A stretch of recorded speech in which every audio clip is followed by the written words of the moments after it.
வணக்கம். நம்ம இன்னைக்கு சிக்கன் மசாலா பண்ண போறோம். அதுக்கு தேவையான அளவு 1 கிலோ சிக்கன் எடுத்திருக்கேன். சின்ன சின்ன பீஸா கட் பண்ணி எடுத்திருக்கேன்.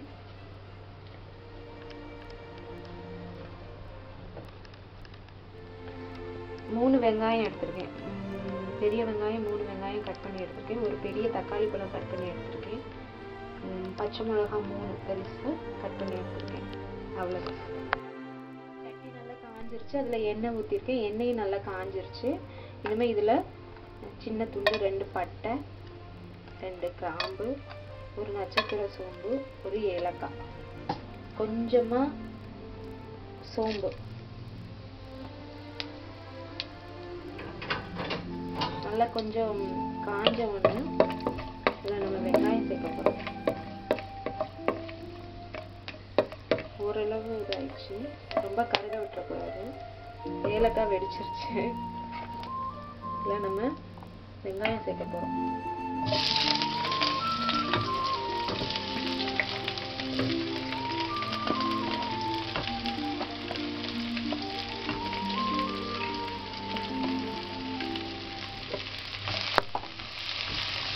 வெங்காயம் நல்லா வதங்கணும்.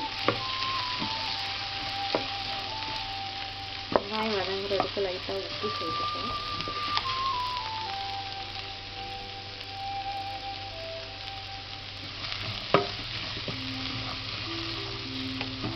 வெங்காயம் நல்லா வதங்கட்டும். வெங்காயம் ஓரளவு வதங்கிருச்சு. இனிமே நம்ம இதுல பச்சை மிளகாவும் கருவேப்பிலையும் சேர்க்க போறோம். கருவேப்பிலை லாஸ்ட்லயும் சேர்க்கணும். நான் முதல்ல கொஞ்சம் சேர்க்கிறேன், அப்புறம் லாஸ்ட்லயும் சேர்க்கிறேன். பச்சை மிளகாய், கருவேப்பிலை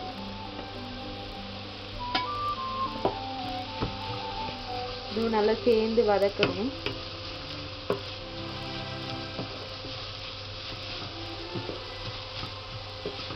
இங்க வதங்கட்டும். வெங்காயம் நல்லா வதங்கிருச்சு. நம்ம இப்போ இதுல இஞ்சி பூண்டு விழுது போட போறோம். இந்த இஞ்சி பூண்டு விழுது நல்லா பச்சை வாசனை போறது வரைக்கும் கிள்ளணும்.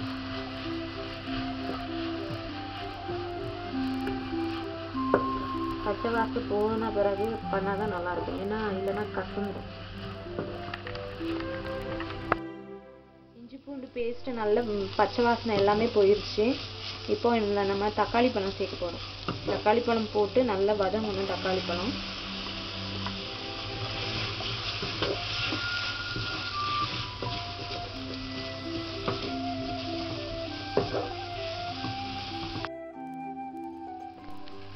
தக்காளி நல்லா வதங்கிருச்சு. நம்ம இப்போ இதுல மசாலா சேர்க்க போறோம். முதல்ல கொஞ்சமா மஞ்சள்தூள், மிளகாத்தூள் உங்க காரத்துக்கு ஏற்ப போட்டுக்கோங்க.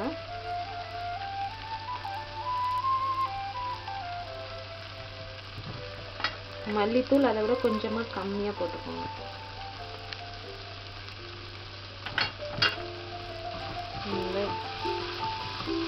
மசாலா வெங்காயம் தக்காளி பழம் கூட நல்லா மிக்ஸ் ஆகணும். மிக்ஸ் ஆகி அதுல ஒரு பச்சை ஸ்மெல் இருக்கும்ல, அந்த ஸ்மெல் போயிடணும். அதுக்கப்புறமா தான் நம்ம சிக்கனை சேர்க்கணும். நல்லா வதங்கிருச்சு.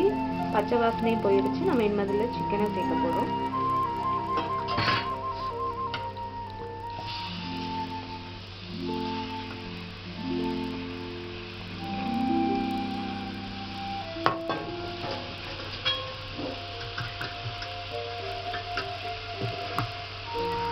சிக்கனை நல்லா மசாலா சேர மாதிரி கிண்டி விட்டுக்கிறோம்.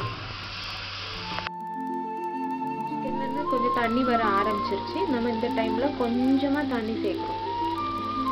கொஞ்சமா தண்ணி சேர்த்து வேக வைக்கிறோம். இந்த தண்ணி வத்துற அளவுக்கு நம்ம வெயிட் பண்ணணும். அப்பதான் அந்த கிரேவி நல்லா இருக்கும். கொஞ்சமா தண்ணி சேர்த்துட்டு சிக்கனை ஒரு 20 நிமிஷம் பார்த்துக்கோங்க. அப்பப்போ திறந்து வேணா அடி பிடிச்சிக்கும். சிக்கன் நல்லா வேகட்டும். சிக்கனை மசாலா கூட நல்லா மிக்ஸ் பண்ணியாச்சு. இனிமேல் நம்ம சிக்கனுக்கு உப்பு போட போறோம். உப்பு போட்டுட்டு வேக வைக்க போறோம். நம்ம ஃபர்ஸ்ட் வெங்காயத்துக்கு மட்டும்தான் உப்பு போட்டோம்.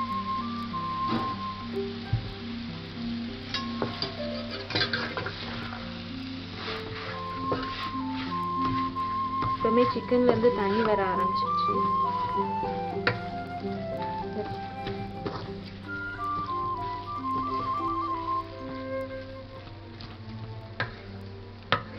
அந்த தண்ணியிலேயே கொஞ்சம் வேகணும். வெந்ததுக்கு அப்புறமா நம்ம கொஞ்சமாக, ஏன்னா நம்ம இது ட்ரையாக தான் பண்ண போகிறோம், கிரேவியாக பண்ணல, ரசம் சாதத்துக்கு சாப்பிட்ற மாதிரி தான் பண்ண போகிறோம். அதனால் வந்துட்டு கொஞ்சமாக தண்ணி விட்டு வேக வச்சுட்டு அந்த தண்ணி வத்துற அளவுக்கு நம்ம பண்ணிவிட்டு இறக்கிடணும். அவ்வளோதான்.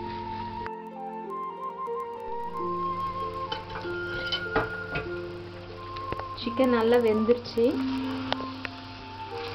தண்ணி எல்லாமே வத்திருச்சு. என்னடா இவ்வளோ செவப்பா இருக்கு, ஏதாவது கலர் பொடி போட்டாங்களா அப்படின்லாம் நினைக்காதீங்க. நான் வந்துட்டு காஷ்மீரி சில்லி பவுடர் போட்டேன், அதனால தான் இவ்வளோ டார்க்காக இருக்குது. அதனால தான் நான் கொஞ்சம் ஜாஸ்தியாகவும் சில்லி பவுடர் போட்டேன். ஏன்னா காஷ்மீரி சில்லி பவுடர் வந்து அவ்வளோவா காரமாக இருக்காது, அதனால நான் கொஞ்சம் ஜாஸ்தியாக போட்டேன். இப்போ சிக்கன் ரெடி ஆயிடுச்சு. நம்ம இதில் கருவேப்பிலையும் மல்லி இலையும் போட்டு முடிக்கிறோம். அவ்வளோதான். மல்லி இலை, கருவேப்பிலை,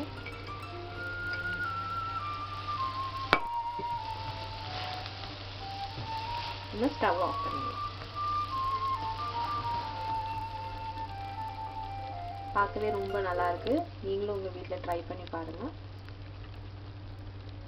நன்றி.